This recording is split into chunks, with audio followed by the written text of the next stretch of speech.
Good morning or hello everyone, depending where you are in the world, and welcome to our fireside chat on audience and creativity for journalists. While we get settled in, there's a chat, so if you want to put your name in the chat and where you're from, it's always great to see who's out there and joining us.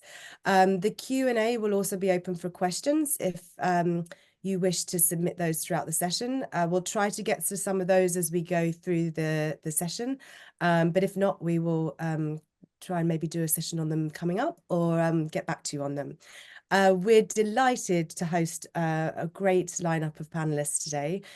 We've got Lucy Stone, the founder of Climate Spring. We've got Jasmine Suisi from the Communications and Media Manager from Climate Outreach, and Elisabetta Tola, the CEO of formicablu and founder of factor.eu. I may have butchered some of those pronunciations, so when you introduce yourselves, you can correct me, but welcome and thank you so much. So we're really excited to host the discussion about this topic of audience and creativity. It's a subject that's really close to climateXchange hearts. And also we just want to give a big shout out to our regional partners as well. So we've got WITS, Winefra and Report for the World, who give us their ongoing support so we can get these conversations heard across the world.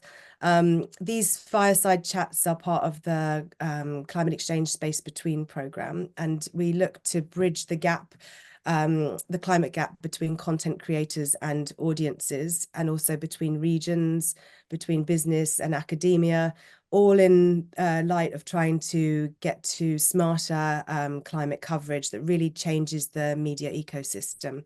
So through these diverse conversations, we hope to explore different perspectives around climate journalism, hopefully inspiring and igniting new life into that ecosystem. And you'll see from the speakers that we have, there's a multi-perspective and hopefully transboundary approach to how this is reflected in the conversation. So the panel will obviously share more of their great examples, but just in terms of why we've curated the way that we have, is that we look at the worlds of communication strategy, creativity, and journalism and how they collide together.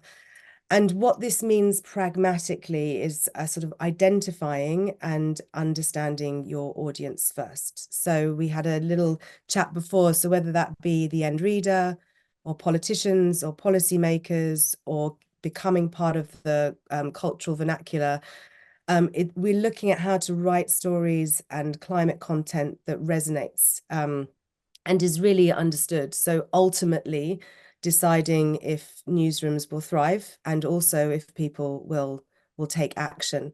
As we know, the reader at the end will decide the value they place on the content that they produce with their pockets, and also that then decides somewhat the financial sustainability of how we can continue to create great journalist products.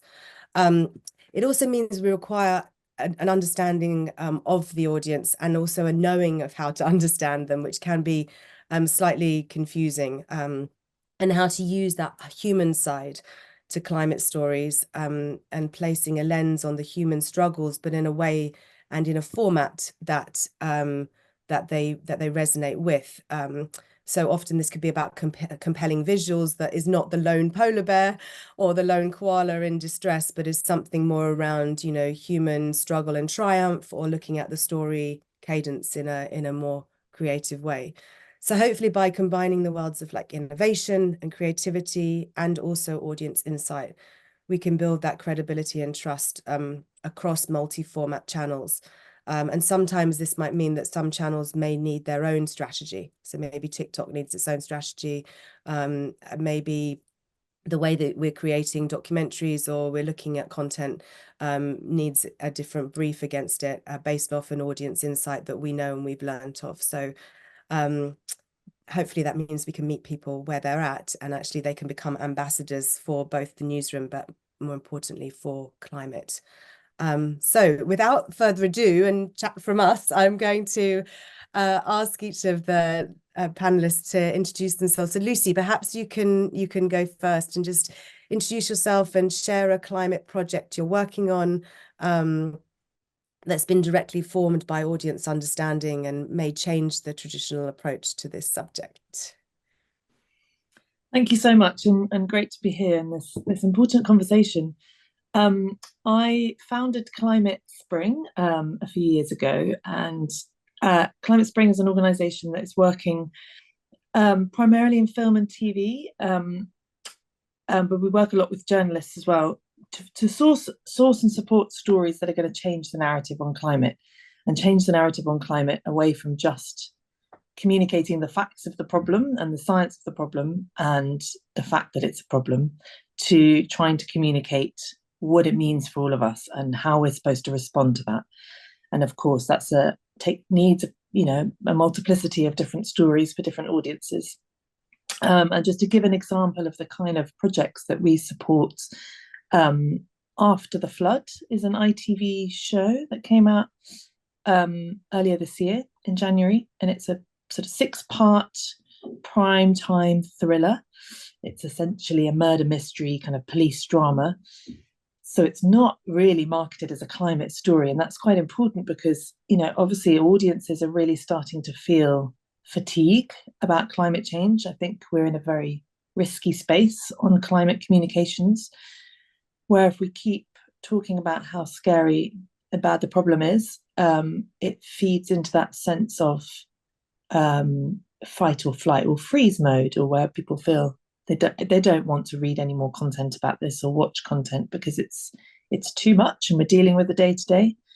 And so After the Flood was quite an interesting example because, as I said, it wasn't, if you were tuning in on a 9 o'clock on a Tuesday evening, you wouldn't necessarily select to watch this because it's a climate story. It's just a great piece of entertaining drama.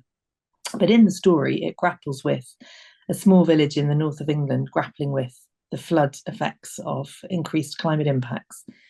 And what's really interesting about the story is they didn't just talk about the impacts of flooding, and the layers of impacts, the health impacts, the impacts on the local community, but they really explored in the storylines who was responsible for that and who's accountable for that and why was this happening and what could they as a community do about this. And it was very successful. It did really well. It had millions of people watch this show, and there is a second series being commissioned. So there's a sort of an example of the kind of storytelling that we're supporting at Climate Spring. Wonderful, thank you. Yeah, I think it's a really important point you brought up about sort of news avoidance and the fear of the subject of climate, especially in younger people. I think there's been quite a few studies about young people really having high anxiety about this subject. And so I love the fact that you've, in the documentary or the series that you've created, it's like a different way to engage those audiences. And then what community action, just out of interest, came from that? Did you see anything directly? Did you see people sort of take action or get engaged, or groups happen online, or?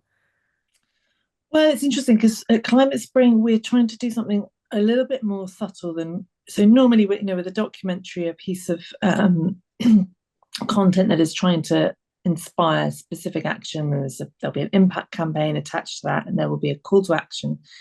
And at Climate Spring, we're supporting stories that won't have a direct kind of call to action or a campaign, because it's drama. I mean, it's entertainment essentially. But what did happen is we worked with some brilliant local news organisations who worked to place stories in local regional news related to the show. So it was subtly linked to it. And the news articles looked at, what happens when there's a flood, what washes up in the flood, and what happens and why is flooding happening more often, and what can we do about it and the causes of that. So I think we don't try and kind of measure our direct impact in the actions that people will take, because we're actually trying to just shift the kind of media narrative in quite a subtle way and how climate change is talked about. But it definitely led to some engagement in it. Would have been watched, the audience viewers for that show are not the audience viewers that would tune into a documentary about climate change. And that's key. So no doubt it will have resonated with people in a way, the fact that it was, it was engaging in climate themes, watched by people who would normally tune into a climate documentary, but also engaging in climate themes through storytelling, through narrative, particularly through drama. You know, it's a very different, it lands in a very different way, right? It reaches you emotionally, right? You're relating to these characters as individuals, as people like you that you can relate to. And ultimately, whenever there's a good story, you know, you feel it, you feel that in a very different way to if you hear the facts and figures.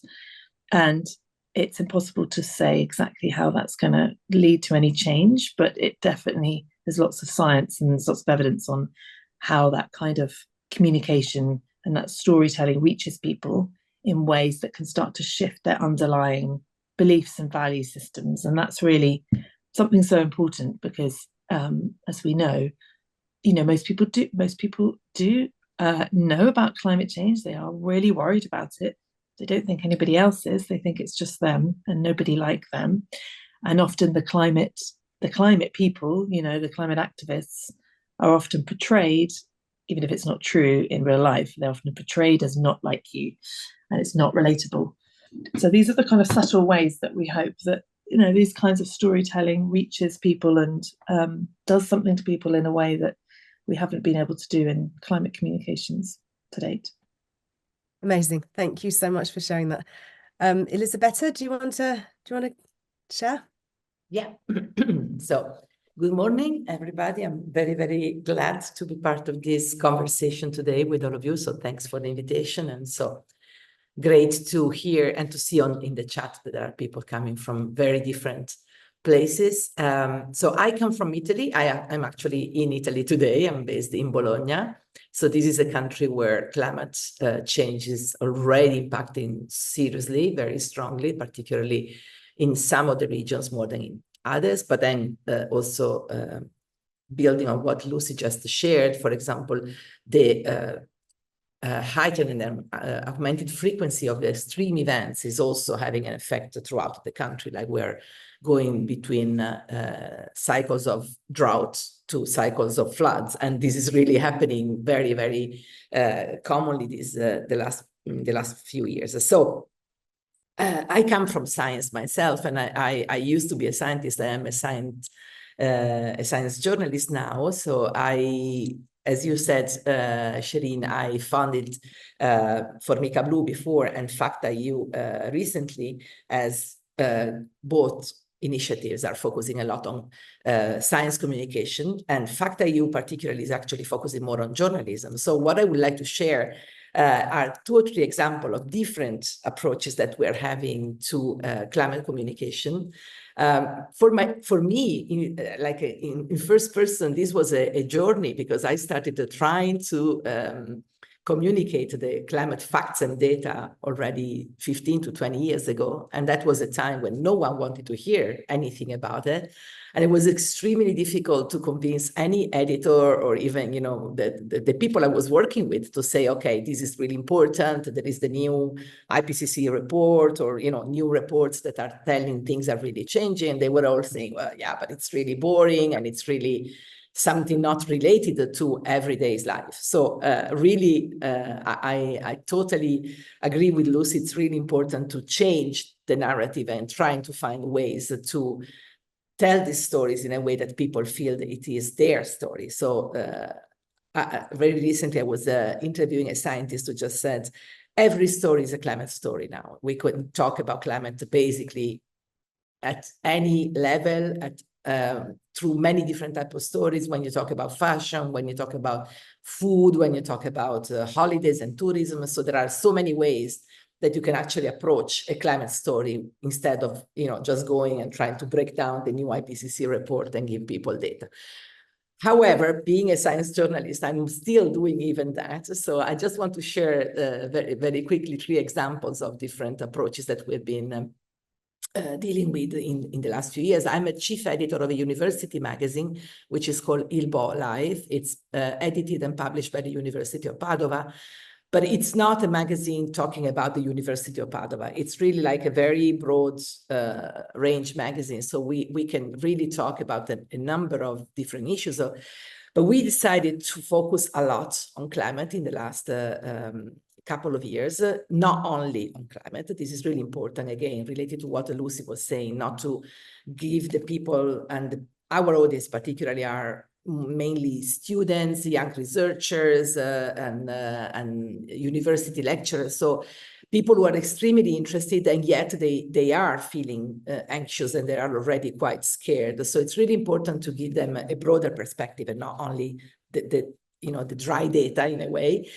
So we decided to start a full series of articles. At this point, we have written more than, I think it's over 230 different pieces. It's called Il clima che vogliamo, so the climate we want, which in Italian, it has also sort of a double meaning as well, because climate is not only climate, but it's also the type of climate you want, socially speaking, or the type of feeling you want in terms of the society wishes. And so that series has also been converted in a book. And listening to our audience and to the people who are, interacting with us, we decided to use a lot of infographics in this book, and not simply as a decorative message or a decorative part, but really to try to bring into a graphic storytelling what the most difficult part of the climate conversation. For example, all the different data, but also all those names of the different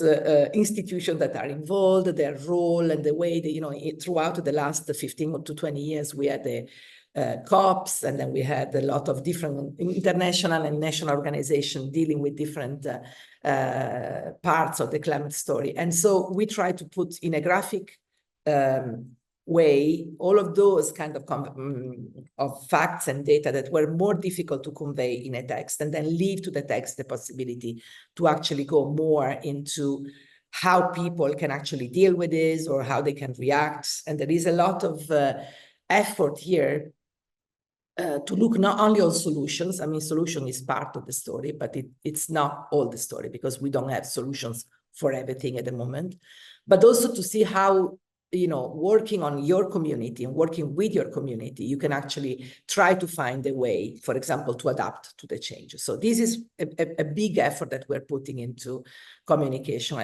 I'm very happy to share more later. Then I just want to give another example, if I have 30 seconds, which is the radio. It's a radio approach, because it's very different. I'm also presenter at the National Public Radio, and we do, again, recently, in the last few years, we managed to bring a lot of climate stories on air.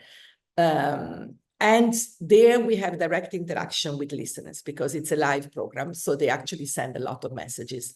So we started asking them very specific questions to see how they are living this change and how they're feeling about the change that is impacting their daily life. And then, of course, trying with the people we have in the show to answer partially this question, or to show possible ways out. So these are two examples that I think are very different type of audiences that we're dealing with. Yeah, wonderful. Thank you for that. It also just shows that, multi format is still in play, right? So it's not just about moving just only into social. It's actually that we've got all these channels that we can have at our disposal, and using them in different ways, as long as we understand the audiences that sit at the end of these channels and what they want from them, and what they, what resonance they can create with that. I think it's really important, because we obviously, we can create different content for different channels, and then hopefully know the audiences extremely well. So thank you for sharing that, especially about the radio. Sometimes we forget about that, but actually in lots of markets, it's a really interesting and very powerful space, specifically in Africa. It's really widely used still. So thank you. Jasmine, would you like to share some things you're working on and the approaches? Yeah, hi everybody. I'm joining from London. It's a beautiful sunny day today, but it was absolutely chucking it with rain yesterday. And it's very unusual here to have such a strong kind of rainstorm in the summer, I think. So we all know what that could be about. Thank you for inviting me to this conversation. It's really relevant to what we do. I work for Climate Outreach. We're a climate communications charity. And we take a very sort of evidence-based approach to everything we do. We're really about sort of pushing for greater public engagement and sort of government leadership in bringing people along with the changes that need to be made. And we use our evidence and our sort of, all our research findings to back that up. And so there's a couple of different things that we do. We are very much about trying to understand people's values, how people think and feel around climate issues. A lot of what we do, has relevance to what Lucy and Elisabetta were talking about. In terms of sort of changing that climate narrative, we've been around for about 20 years, and right from the start, we were founded with that understanding that it's very much about tapping into people's values and the sort of emotional reaction that is going to be key to changing the discourse, because people, are not really responding to the science, and certainly the way the science was presented, 5 or 10 years ago even, and is still being, pushed as a very much a science story, and we want to make it a people story. We want to put people right at the center of it. And the way we do that is, one of the things we do is we do a lot of research to find out how people think and feel. We recently did quite a big study, 5,000 plus study in England, Wales, and Scotland called Britain Talks Climate. And we ran focus groups around the country, around Britain, and we had surveys, and we just put to people a lot of different questions around environment and nature issues, and also around policy specifics, just to get a sense of what people think about, sort of in general terms, how people rate nature and the environment, how it relates to other aspects of their life, what they want leaders to do. And what we found is that environment and nature resonate highly across the board. Most people, the vast majority, really care about environment and nature, regardless of political affiliation, regardless of where they live in the country, and regardless of financial circumstance. So we know that it's something that is really important to people. And we know that most people want government to do something about it, but they don't want it to be unaffordable. And the issue that people do have is very strongly, people want solutions to be fair. And so we take that kind of understanding of what we know about people, sort of based on people's value systems, what we know about what they think of climate issues. And we try to use that in our advocacy work. And we talk to a lot of the political parties, and we try to push for more public engagement, because how people react to the science depends on what it means for them in their lives. And so yeah, we for example, we used our findings to produce here in the UK, we had a general election the start of July. And in the sort of pre-election period, it was called quite suddenly. So there was about 6 months of frantic campaigning. And so we used some of our findings from Britain Talks Climate to design some communication guides for campaigners, people knocking on doors, and sort of helping them to find ways to talk about climate that could connect with people's needs and connect sort of emotionally. And then the other thing we do is we have a project called Climate Visuals. And Shereen, you mentioned, using sort of polar bears on melting ice caps and what that's sort of done in terms of the general climate debate. So that is very much has been the reason for the inception of Climate Visuals in 2015.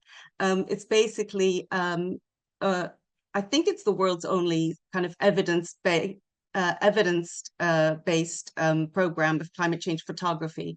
And what it does is it uses what we know from how people think and feel to drive forward an understanding of the kinds of visuals that work, that really work.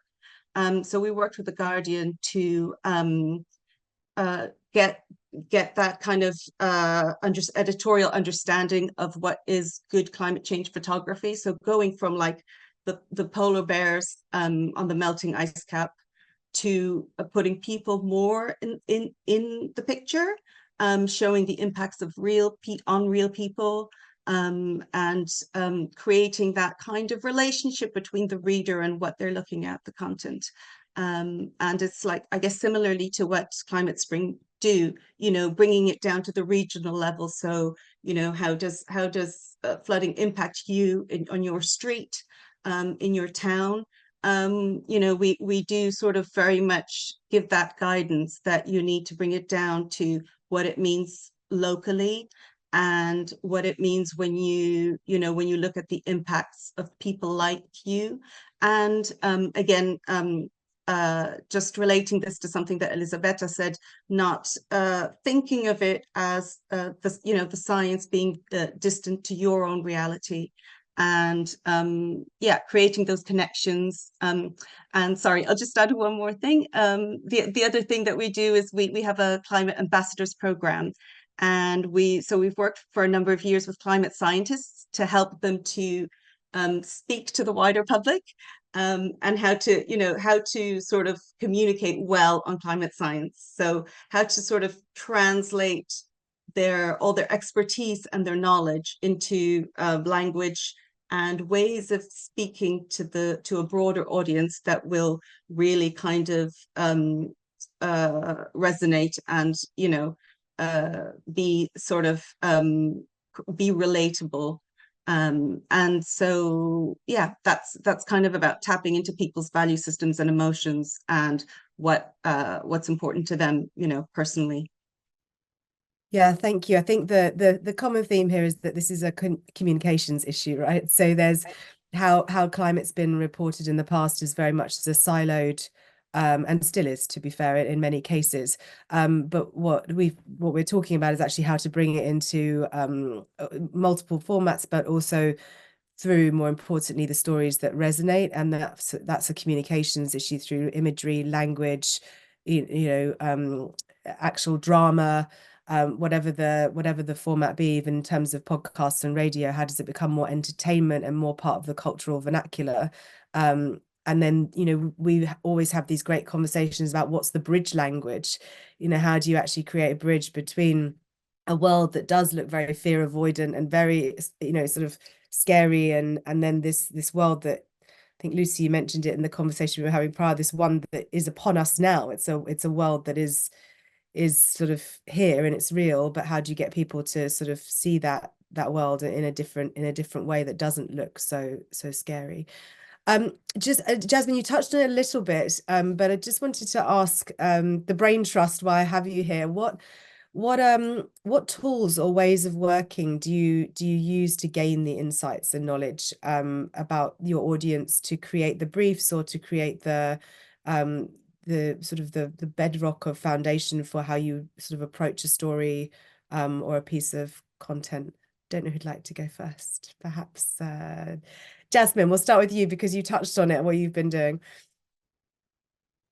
Yeah, sure. So we conduct, we're, as a team, we're sort of a mix of, I'm a former journalist, we're social scientists and communicators. And so we take that social science approach. We conduct quantitative and qualitative research. We work with partners around the country to sort of run focus groups. We tried some kind of new methods. We recently, as part of our Britain Talks Climate study, we had a special focus on trust and influence, and what makes for trusted messengers. You know, what is it? What are the ingredients of trust, and what is it that people are looking for to trust someone? And as part of that, we showed, and I this is a new thing for us. I can't speak to the social science, but I think it's not a very common method, as we showed videos of different climate messengers to groups, and we gauged their responses, and we got an understanding of which ones they trusted and why. And so those are the kinds of techniques that we generally use in terms of our broader audience. If we're talking about our sort of business or more specific kind of audience in terms of like who uses our resources, we do, you know, we have a lot of sort of relationships and partnerships with NGOs and science communicators, local authorities. And so when we're designing our research, we're highly collaborative, and we quite often invite people in to help us design the research. And we do work with journalists. We recently worked with journalists on some election material to invite them into our focus groups and to have that discussion about how we write the story of what's really happening. You know, for example, in the UK, in the English seaside towns, a few of the seaside towns voted for sort of a new party reform, which is I would say challenging net zero policies and challenging net zero targets. And you know, there is a sense very much sometimes in the media that seaside towns are not interested in climate, and so we want to overturn those narratives. And so we I think we try to collaborate as much as possible with organizations that are able to do that as well. Amazing, thank you. Lucy, would you like to go? Yes, so I mean, we use all of the brilliant work by organizations like Climate Outreach, who've got, you know, really important insights into where the public are and you know, what resonates. What we bring to it, and the sort of additional tools, I guess, that we add to that is from the entertainment industry. You know, there's obviously also a huge kind of knowledge and expertise of what works from a storytelling perspective, particularly in narrative space. So, you know, what audiences are looking for. So because we're trying to develop TV shows and films that will be very mainstream, quite commercial, those are the insights and the kind of tools that we need to use. You know, and that's also looking at what's the entertainment landscape looking like, you know, where is it very saturated, where are there a lot of stories, and where are the story gaps, and that's a kind of it's a landscape analysis. But then we sort of add to that also this narrative analysis of what do we mean by climate storytelling, and a bit like with Climate Outreach, what are the story gaps, what are we not saying? And one of the things that we know from evidence as well, if you do a media analysis, is most people still really don't have a knowledge of what causes climate change at a really fundamental, really basic level. So most people will still conflate climate change with recycling, or I haven't done enough recycling. And of course, you know, a lot of people have internalized the narrative that they are responsible personally for the climate crisis. And whilst we don't want to disempower people and take away that agency of wanting to do something personally on an individual level, of course, you know, the systemic drivers and the simple fact that, you know, climate change is caused by fossil fuel consumption, for example. For anyone working in climate change, that seems blindingly obvious in a really basic 101, but for most people, even that knowledge is just not there. So I think we've such a gap to fill, I think. And so at Climate Spring, we try and kind of bring together all of these elements. So all of the brilliant knowledge we have on, and the evidence and the tools for audience insights with where the media landscape is, and the kind of insights and the metrics that they use. So ultimately, you know, for the entertainment industry, the metrics that they use and the tools are, you know, viewing numbers, audience reach, etc. So that's what we bring. Thank you so much. I think it's really, that's why I love that we're bringing the entertainment world into this conversation, because it adds just another layer of, you know, I think you mentioned it before, Lucy, about, you know, stories are created and passed down, and that's how like knowledge is actually like passed to one another through that emotional layer. And it becomes, you know, a really interesting way to leverage that. Yeah, I mean, one thing I was just going to say that I hadn't mentioned before is, you know, these subtle ways in which our media landscape influences our culture. I mean, one good example I always think of is I grew up never watching Star Wars. I never watched it. Just wasn't in my family. I flew up with all girls. I know, shock horror. Never shock watched horror, it. shock horror. Shock horror. Never watched it as a kid. But even though I never watched it as a kid, I knew what a lightsaber was. You know, Yeah, of course, I knew what Luke Star Wars looked like. I knew generally what it was about, and it became part of our culture, right? And I think what we need to do for climate change is we need to do the same thing, not just for the science, but what do you think of when you think of, you know, what does a future, a regenerative net zero future look like? We need the same shorthand vernacular of, or the most people can probably think is maybe a wind turbine or a solar panel. And I think we can do a lot better than that. Yeah, for sure. We need our lightsaber of climate. Exactly. Thank you. Elisabetta? Yeah. Well, not much different from what they say, really. As I say, if we look at the media part, so the radio show or even the magazine, the Ilbo Live magazine, we use a lot of the metrics, and of course we follow a lot the data as any media does. So we know very much who are our audiences and how they react to things. As I said before, for the radio, the additional part, which I think it's really maybe not statistically relevant, but super interesting, is really this direct conversation we have during the live show. The live show lasts half an hour.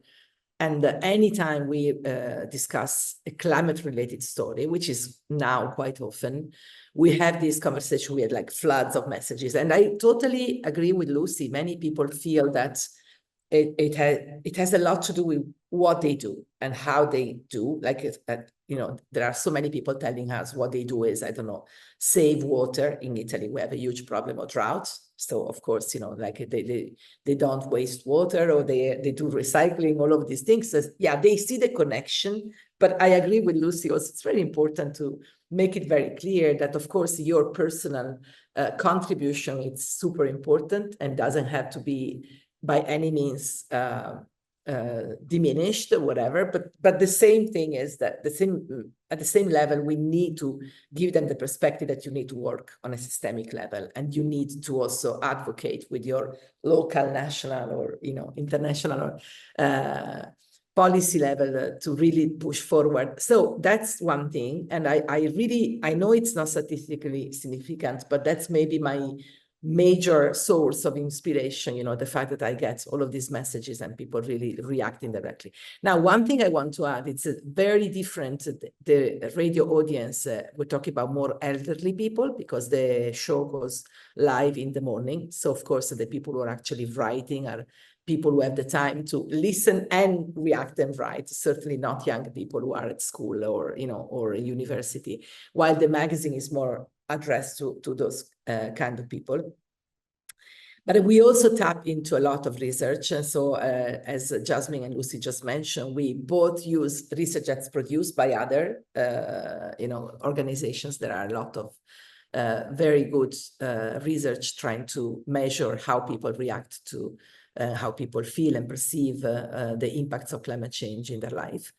We also have done some research directly. So I've been involved in a number of European projects, for example. So we've been doing media landscape, but also direct social research, trying to bring together people from very different backgrounds and from very different worlds and see how they, not only how they perceive the problem, but also which kind of solutions or way ahead they see, because that's really also very urgent. For example, in our country, adaptation needs to happen now. It's not something that we can look into the future. I mean, there are some areas that have been completely changed in terms of their potential, for example, from an agricultural point of view. So some adaptation measure needs to be totally applied now. And so, for example, involving farmers in the conversation is very important because they have to take certain decision now and not in 10 years time or in 20 years time. So yeah, we work at all of this level. And I think the good thing here, exactly as Jasmine and Lucy already mentioned, is really that you can actually bring the knowledge that you have gained in one area and you can bring that into the other. And I think this is really super important. For example, and I just want to give you this example and close, but I was involved in a podcast a couple of years ago in collaboration with the Euro-Mediterranean Climate Center. And this podcast was created by having conversation with scientists, but always with artists or activists as well. So to have in each episode, these two voices giving not only the perspective, but their views and their visions in a potential future, not a far distant future, a very near future, on how they actually work with their community and how they try to find solutions. So some solutions are already there, we know that, but I as a scientist, I really don't want to give the impression that there is a techno solution to the climate change problem. And we need to have social solutions first. So it's really important to get this conversation with all the different perspectives together. Yeah, and I think one of the key things that I'm hearing from all of you is that the systemic nature of this, right? So looking at the system as a whole. So to your point, Elisabetta, that you made before, it's not just around, you know, the sole responsibility of journalists or media. It's actually a combination of factors. So it's, you know, government policy, media, you know, public and culture, business, and that actual like whole system and how it works together.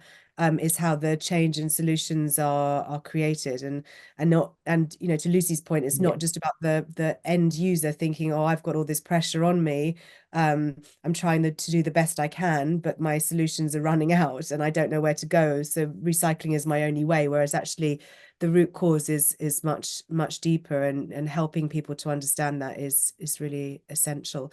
We're going to serve a poll up to the audience, so Simon's going to be doing that. So it's do you think you know your audience enough to be able to create great climate stories to engage with them?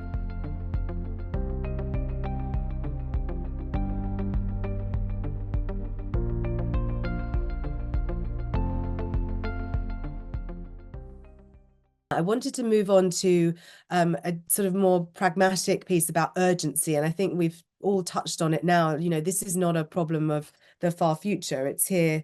It's here today. And so could you share with us some best practices in terms of how you sort of create that urgency, both in storytelling or in the reports that you put out there, and how you might go about doing that? Let's start with Lucy. Yes, such a good question. It's well, in many ways, it's here now, so it's kind of hard not to talk about it's on us. It's on the here and now. At least when we're thinking about climate impacts, and a bit like with Elisabetta, when I started working on climate change over 2 decades ago, we had to try and imagine what it was going to be like and try and communicate a future threat. You know, it was all very abstract and quite kind of distant.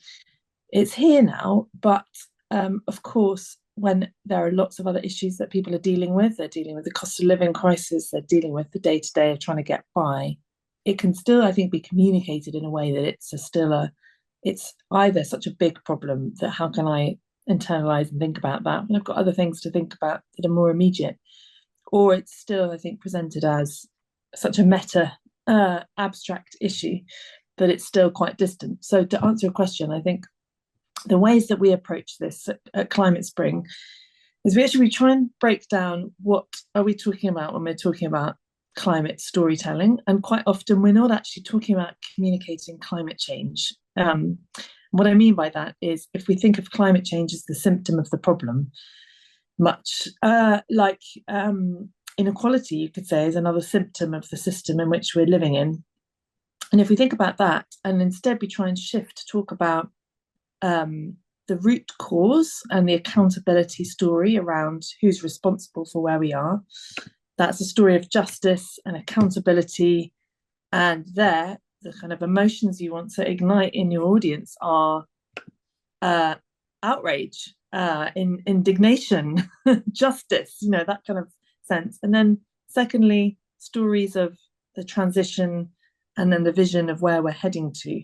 And those stories of transition are, I mean, as has been said, any story can be a climate story right now, because every industry is going through a transition at the moment, and it's not always talked about in those terms and in those ways. So I think that's the way to make it feel really immediate and relatable, because in pretty much every industry at the moment is going through some existential crisis about what is the future of my industry. And it's not all about climate change, it's AI and, you know, all the other things happening. But there are seismic shifts going on in our society at the moment. And it's taking that step back and seeing that and communicating that and framing it in that way that I think can then create an entry point that means it doesn't always have to lead with, you have to care about the polar bears, as we've heard before. You know, it's everybody's job, everybody's home, everybody's streets, everybody's landscapes are going to be impacted, not just by the climate impacts, but they're going to be impacted by this transition that is taking place. And in there, there's also space for creativity and excitement and betterment. You know, we need to transform our society because the system that we're in at the moment is not just causing a climate crisis, it's causing inequality, it's causing unhappiness, it's causing poverty. And that framing, it doesn't have to be hopeful, everything's going to be fine. Of course it's not, it's going to be difficult. But that framing is, we are in for a huge bumpy ride and we need to change to something different. And we can only do that all together. And that can be quite exciting. And that's kind of why I quite often reference back to 60s sci-fi. I think about sci-fi in the 60s. It was a space of creativity and fun and imagination, taking some of the tech trends that were being forecasted and having fun with them and extrapolating. And I think we've lost a bit of that sense of possibility and fun because we're communicated so much the fear of the future and how terrifying that's going to be. And I think that balance, if we can bring that back into the lens, it tips the balance back from just kind of fear-based communication. Sorry, I talked for way too long then. No, you didn't. Yeah, It's brilliant, because I was also thinking about what you said right at the beginning with the different genres, right? Because that plays into it. So you can have creativity amongst those different types of entertainment genres and touch on different ones, but it becomes, you know, not so pessimistic or not so, you know, sort of fear-based, but actually, you know, really creative in that space. So no, yeah, thank you. Elisabetta? Yeah, so one key for us has been both at the radio and also on the magazine and in general in the work that I do is to make it very clear, and I'm really building on what Lucy just said, and very, very clear that the climate change is a multiplier of social injustice or inequalities that is having this kind of impact, particularly for people who are already suffering, who are already in a difficult situation. So that's really a huge leverage, I think, because it kind of tries to frame this not as something that you can only deal with when you don't have any other problem, but actually it really kind of is strongly connected to your current problems. And so in this way, the fact that when you try and care for a potential way out or for possible futures, you're actually trying to solve also your problem as being poorer or being, you know, socially unaccounted for. And in a country like mine, this is really important because, of course, it's perceived what Lucy said, and I like that, Lucy, you know, tapping a little bit into rage or wanting to react. That's something that really kind of gives some sort of reactive power to the people. So that's one thing. The other thing is costs, of course. And it's cost because when we found that the key, it's really important to show how the negative impact of climate change, for example, the flooding. Last year, we had the flooding here in the region where I'm talking from, Romagna, and this is one of the richest regions in the country. And the cost of that flooding was huge. And the fact that if you embrace a certain type of transition, you could actually see a much lower cost and a much better economic opportunity. And this is also very important because, again, you might not be so interested in polar bears or whatever, in panda or in any other sort of natural species. But when this thing is actually affecting your daily life in terms of your, for example, spending power, then that's a different story. So that's something that's showing that in the transition, you actually have an opportunity, not only because you create new jobs. So I'm not even so much fond of this really, sort of, it's a great opportunity sort of frame. I don't like that necessarily, but it's really important to show that, for example, taking care of your area, of your region, of your territory, of your city, can create a new opportunity, can actually help you transition from the current unjust situation into something when you actually, for example, have less cost and you might have better ways of dealing with your daily problems. That's a frame that I really like to use. And the last thing, it's really, and again, Lucy, thank you for saying that. First of all, I'm a big fan of sci-fi stories. But the thing is, I do agree that we have been a little bit deprived of our future, of our ability to think about the future, because we are so focused on the present and the moment. And again, from a country where younger people are a total minority, because this is the situation in Italy, and they have not given the space to talk or to have an agency. They are absolutely not considered at any level. I think one other important point is really to give them not only the possibility, but the responsibility to say what they want for their future, because it's pretty obvious that my generation has not taken that into account, has not taken the future generation into account. So it's really important to actually give the space, not find a solution for them, give them the space to express what they really want to see as a possible future.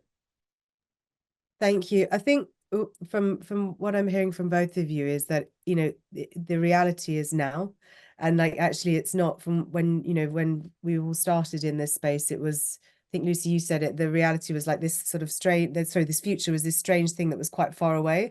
And so I think, you know, even in terms of, you know, giving people the ability to see what kind of future they can build is really important, even in terms of financial planning and you know, what does green financing even look like now for people? It's a very different way. Even investment is different from how we knew it. So I think one of the important things that I'm hearing from everyone is that actually, because it does touch every part of our lives, like how can we start to see a betterment of that life tomorrow, and actually start to hand that back to people and make them feel empowered in some way, through storytelling, through, you know, also facts and stats, but through this emotional sort of resonance. So thank you so much. Jasmine, would you like to share? Yeah, I really like what you're saying, Elisabetta and Lucy. I think it's true that you know, one of the challenges is a challenge of the imagination, and you know, what the future can look like. And I guess all of us in a way are part of the sort of ecosystem of trying to build something that's positive and you know, make that shift towards something that you know, a future that's about progress, about, you know, possibility, and yeah, it is quite challenging. I think also this probably is you know, aligns with what you guys are both saying, in terms of creating those co-benefits, or pointing to the co-benefits. So for example, I think you know, connecting climate issues to other things, like for example, in London, there's a ultra low emission zone where you know, certain vehicles are not allowed to drive into the center of London, and now has been expanded. And that was a huge political there was a sort of huge political debate about it, and it was a bit of a political football, let's say. And you know, in those instances where the reason for limiting certain vehicles in towns, I guess this happens all over the world, is you know, to improve air quality in the cities, and you know, things like that, actions like that, we need to sort of highlight the reasons for carrying out those actions, and shift them away from sort of science speak, and shift them towards health, and talking about, you know, the quality of air around children's schools, the quality of air, you know, when people are pushing their buggies on the street, and babies are kind of, you know, faces coming up against sort of exhaust pipes of cars, and it just make it really you know, resonate, but not necessarily always in the space of a climate discussion. And I think that's true of newsrooms as well. I mean, from my own experience, and I know things have changed since I was a journalist, climate does tend to be pigeonholed in that way. You know, climate stories covered by the environment correspondent once a week in a certain slot for 5 minutes. And that has shifted a little bit in the last few years, but I think it needs to be integrated in every single aspect of coverage and every single aspect of life. So, you know, the health correspondent thinking about what is it about sustainability? What is it about climate? What is it about nature? You know, all those different aspects of their brief. The same for social affairs, the same for religious affairs, the same for, you know, and so it's those kinds of those ideas that climate is, you know, all pervasive. And it needs to be seen as such. And I think a lot of the solutions are in making sort of,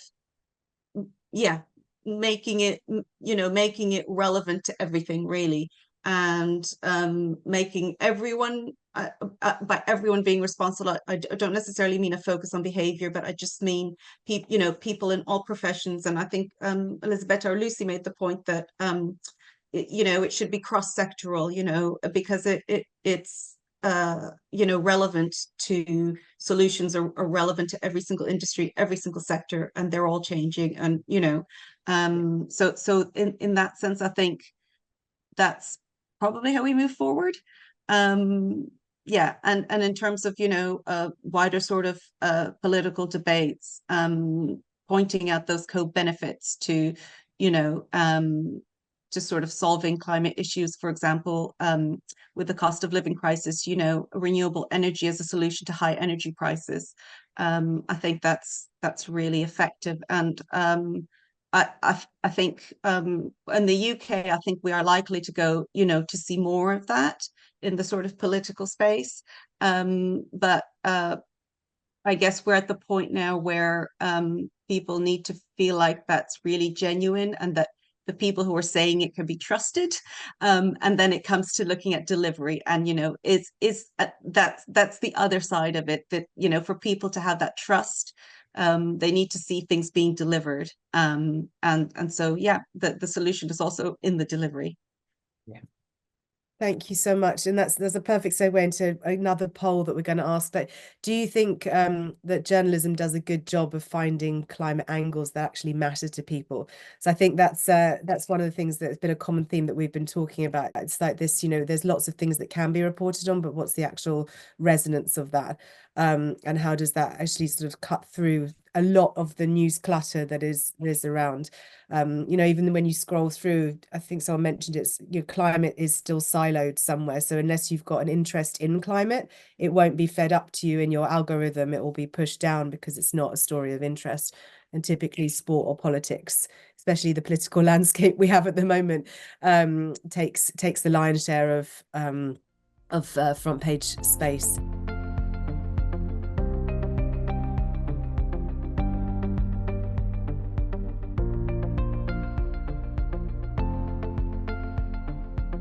So we've just got a few minutes left, but I just wanted to ask you all around content creation and for journalists or storytellers or anyone in this space of content creation, what do you think people need to be better equipped with or would benefit from to tell more relatable stories?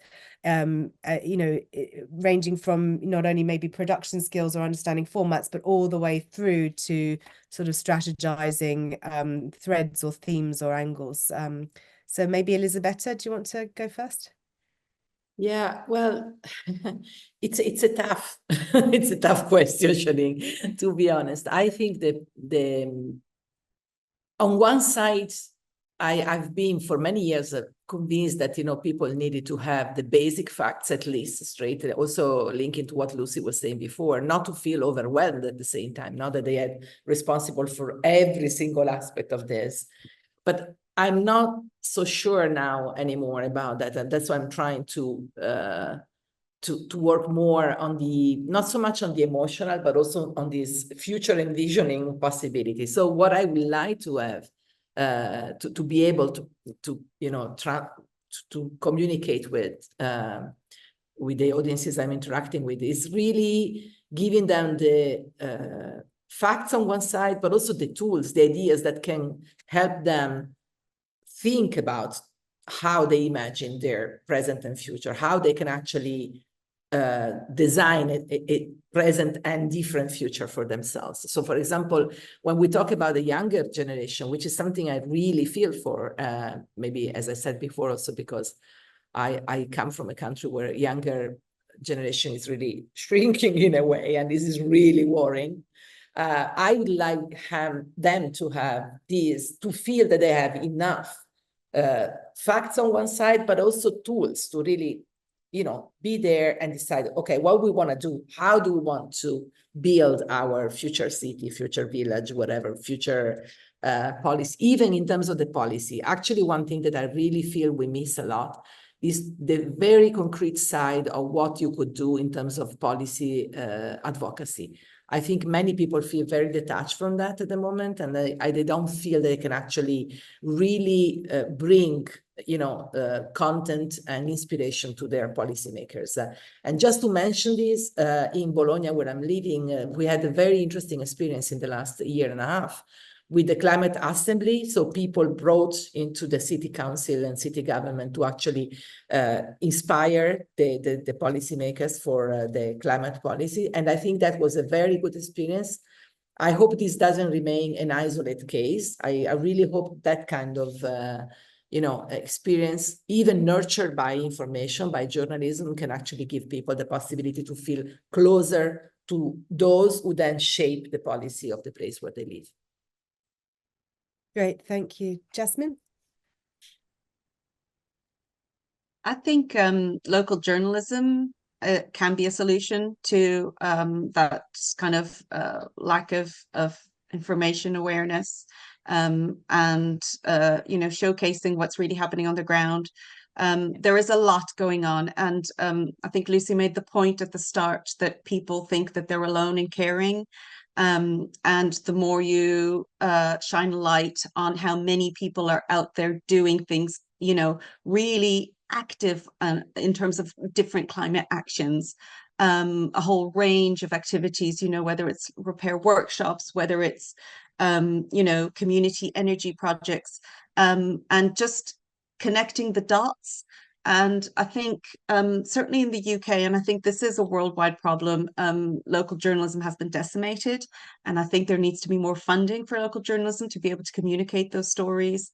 I mean, it's it's not a solution that individuals can bring forward, unfortunately. But I think, having people leaving newsrooms and going out and just talking to communities and seeing the breadth of activity that is actually going on, and shouting about it, I think can really give a more accurate sense of how much people care and what can actually be possible when everyone sees what's going on around them, and when everyone realizes that that they're not alone and they're part of a bigger community, and that action is already happening. And I think it can probably be quite an empowering experience. But yeah, we just need media to be able to disseminate that. That's quite interesting. So it's the combination between empowerment and journalist agency, almost, those two, that balance between the two. Lucy, what do you think? So every time the IPCC report is published on the science, there's a really important part of that report that never really gets communicated very well, which is the fact that for quite a long time now, we have all the solutions that we need to address the climate crisis, and not just the technology solutions, the social solutions, the systemic solutions we need. We don't need any new inventions, they're all there. And as Jasmine said, they are being implemented already. Those solutions are being implemented at all scales. And the biggest gap, and we find this again and again, whoever we work with, whether it's, some of the best screenwriters, journalists, storytellers, communicators, they don't believe it. They have also internalized this sense that the problem is really big and we don't have the solutions and we can't do it.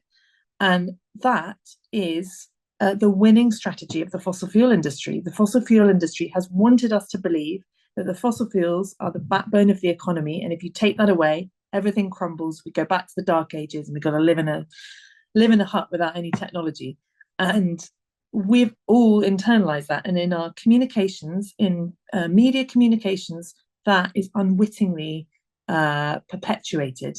And so that is an easy thing to overcome. But the biggest gap is just believing that that's possible, and then being able to tell those stories. And as Jasmine said, they are all there. They're readily available. They're not just small scale little things that people are doing on a community scale, and not to belittle that. Those are actually often the most important entry points for people that bridge that gap between you as an individual, as a consumer, and the really big systemic changes that need to happen, what's happening locally. But even between that, there are extraordinary new businesses, companies being initiated, scaling up, are growing at a really exciting level. And again, you wouldn't, as a journalist, necessarily tell those stories if you're thinking through a climate. I need to tell the climate story. If you think through a lens of what are the big systemic changes, exciting transformations happening across different industries and sectors, they're all there. Fashion is being transformed. And of course, at the same time, there are two things happening. In agriculture, there is an intensification of farming happening, where farming is becoming more intensive. At the same time, there's an extraordinary regenerative agriculture movement happening, where farmers are trying to transition their farms to be, to farm in a more sustainable, biodiverse way. And those stories are both happening at the same time in every industry. Renewables are exploding. They're cheap. They're being deployed everywhere.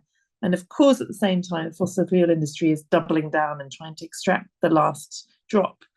And we tell the story often of the destruction, the extractive industry. And what that does is it perpetuates that myth that is the bedrock of our economy, that's the driver of the economy. And the benefits, as we know, the benefits of that really only accrue to a tiny percent, and are not just creating, the climate crisis, are locking us into this system that is so deeply problematic. But knowing where to find those stories, and knowing that they exist and that they're there, is the biggest gap, I think. So the organisations that can help provide, referrals and references and map those projects and those stories, I think, is a really important gap at the moment. I think that's an amazing truth as well, because also journalism is in the same situation of transformation, right? You've got the AI versus on the ground local community, and where do people sit in that? And you've got these sort of destructive stories that normally sell front page headlines, but actually there are lots of really innovative solutions that are out there that could also drive that conversation or that readership as well. It's just, how do you find the balance? And seeing as every industry is under siege at the moment, it doesn't leave our industry to the side either. It's across the board. We have approximately 5 minutes left, so I'd like to just pitch one more question to each of you. If you could just give one thing for everyone in the audience who will see this, one thing to think about, or one thing you'd like to leave with them, if they haven't taken anything else away, one thing that would be the key nugget that you'd love them to have a think about, that you think could change this conversation and start to look at audience and creativity in a slightly different way. That would be wonderful. Jasmine, do you want to go first? We as an organization, we're trying to more and more practice what we preach. So a lot of our communications, we're trying to simplify. We're trying to kind of make the language quite just very kind of plain English, I would say. Trying to think about who we're talking to, and I suppose adapt our language to that, and not make it about complex sort of green bubble language, and make it more about just trying to speak in a conversational tone.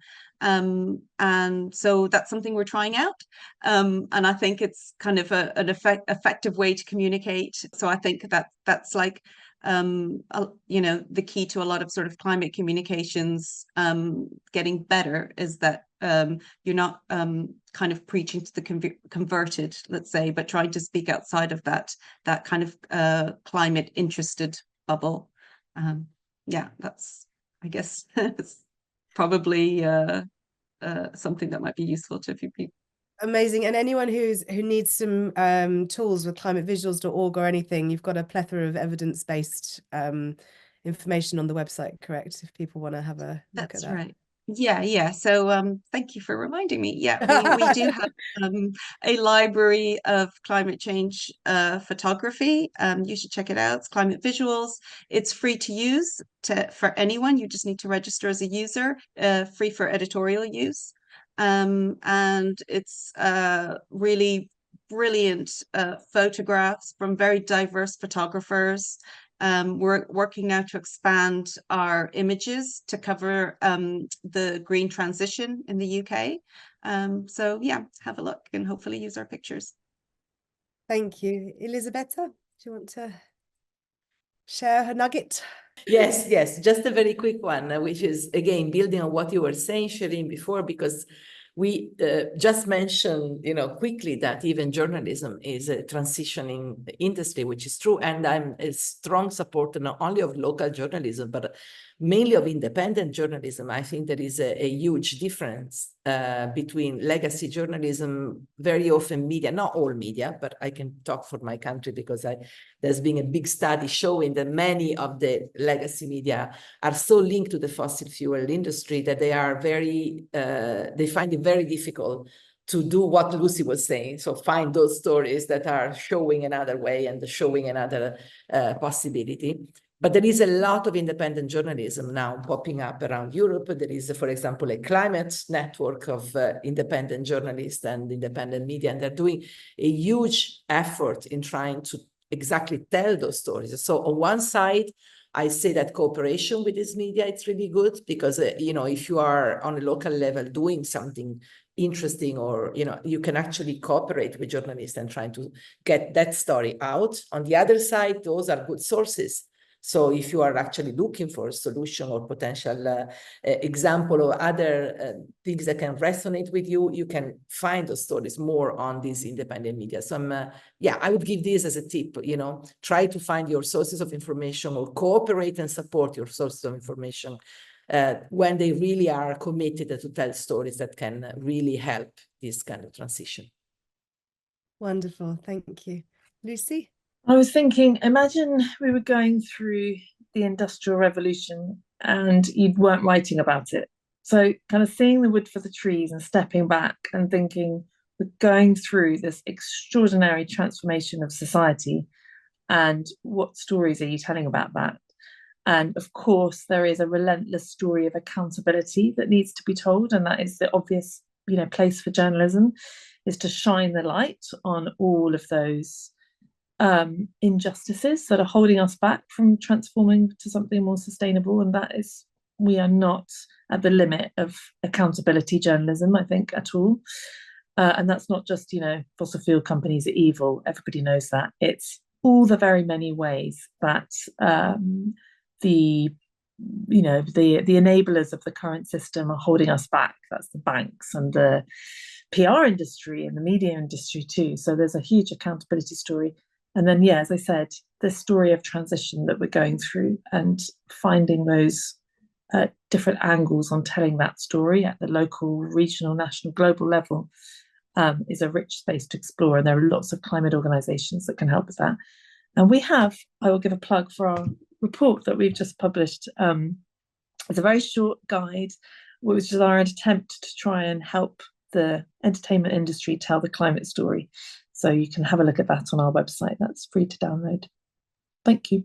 Amazing, thank you. So just in terms of like the common threads, what I'm hearing is it's systemic. So let's look at the stories as a whole and potentially not siloing off climate and looking at what a future could look like as a whole, and finding that emotional resonance. I think a theme of collaboration across the board, across all of the different sort of channels and systems is essential.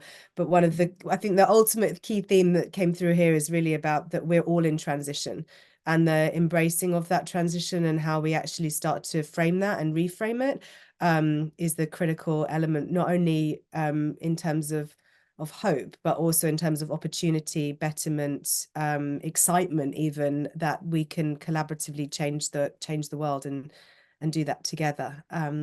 So I just want to thank you all so much for this and joining climateXchange for these conversations. They're super important to us, and we'll be sending this out to people. And thank you so much.